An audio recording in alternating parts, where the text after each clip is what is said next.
வணக்க மக்களே, எல்லோரும் சும்மா இருக்கையில் இந்த வீடியோவில் என்ன பார்த்துட்ருக்கோன்னு பார்த்தீங்கன்னா, இன்றைக்கி வந்து நான் வத்த குழம்பு வச்சேன் பார்த்துக்கோங்க. அந்த வத்த குழம்பு தான் எப்படி வச்சேன்னு சொல்லிட்டு பார்க்க போகிறீங்க. கொஞ்சம் எண்ணெயை நல்லெண்ணெய் ஊற்றிக்கணும் பார்த்துக்கோங்க. ஊற்றிட்டு சுண்டத்தில் வறுத்து தனியாக எடுத்து வச்சுக்கணும்.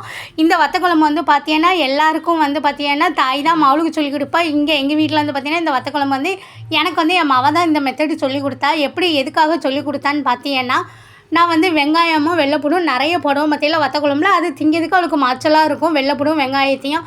அதனால வந்து ஒரு நாள் சொன்னால் இதை அரைச்சி ஊற்றி பண்ணி பார்த்தா என்னமா நல்லா இருக்குமான்னு பார்ப்போமேன்னு சொல்லிட்டு ஒரு நாள் இந்த மாதிரி அரைச்சி செஞ்சோம் பார்த்துக்கோங்க.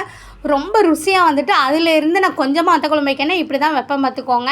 அதாவது முதல்ல எண்ணெயை ஊற்றிட்டு அதில் கடுகு, அப்புறம் வந்து பார்த்தீங்கன்னா உளுந்த பருப்பெல்லாம் போட்டுட்டு சீரகம், அதுக்கப்புறம் வெந்தயம், அப்புறம் 2 காஞ்ச மிளகா இருக்குது பற்றியெல்லாம் மிளகாத்துலேயும் போட்டுட்டு அதுக்கப்புறம் வந்து பார்த்தீங்கன்னா நம்ம அரைச்சி வச்சுருக்கோம்ல, அரைச்சி வச்ச அந்த விழுதியும் அதில் போட்டு நல்லா தாளிதத்தில் போட்டு பச்சை வாசனை போக வதக்கிடணும் பார்த்துக்கோங்க. அதுலேயே வந்து பார்த்தீங்கன்னா வத்தப்பொடி, மல்லிப்பொடி, அப்புறம் சாம்பார் தூள், மஞ்சப்பொடி, உப்பு எல்லாத்தையும் போட்டுட்டு நல்லா கிண்டி விட்டுட்டு அதுக்கப்புறம் புளியை கரைச்சி வச்சுருப்போம் பார்த்திங்களா, அதை இதில் ஊற்றிடணும். குழம்புக்கு வந்து பார்த்திங்கன்னா இந்த குழம்புக்கு தேங்காய் தேவையில்லை. நாங்கள் திருநெல்வேலியில் வந்து பார்த்திங்கன்னா ரசத்தை தவிர மற்ற எல்லா குழம்புக்குமே தேங்காய் சேர்ப்போம்.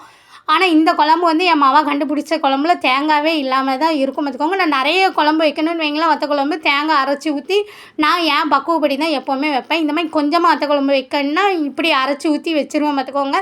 ரொம்ப ருசியாக இருக்கும். அப்புறம் நம்ம சுண்டத்தில் வறுத்து வச்சுருக்கோம் பார்த்திங்களா, அதை என்ன செய்யணும், கையாலே நொறுக்கிடணும் பார்த்துக்கோங்க. நொறுக்கிட்டு கொஞ்சம் அந்த கசப்பு தெரியாமல் இருக்கிறதுக்கு கருப்பட்டியும் 5-6 இந்த மாதிரி சின்ன துண்டு ஒரு 5-6 துண்டு எடுத்து அதில் போட்டுட்டோன்னு வைங்களேன், நல்லாயிருக்கும். இது தொடுகறி வந்து பார்த்திங்கன்னா தூரம் பருப்பை கடைஞ்சி வச்சு வத்த குழம்பையும் அந்த பருப்பையும் எடுத்து சாப்பிடும்போது பார்க்கணுமா அப்படியே சொர்க்கத்துக்கே நம்ம போயிடுவோம் பார்த்துக்கோங்க. அவ்வளோ ருசியாக இருக்கும். இந்த மாதிரி நீங்களும் உங்கள் வீட்டில் வத்த குழம்பு செஞ்சு பாருங்கள். எங்கள் சேனலில் நிறைய பேர் சப்ஸ்கிரைப் பண்ணாமல் பார்க்கிங்க, சப்ஸ்கிரைப் பண்ணிட்டு பாருங்கள் மக்களே.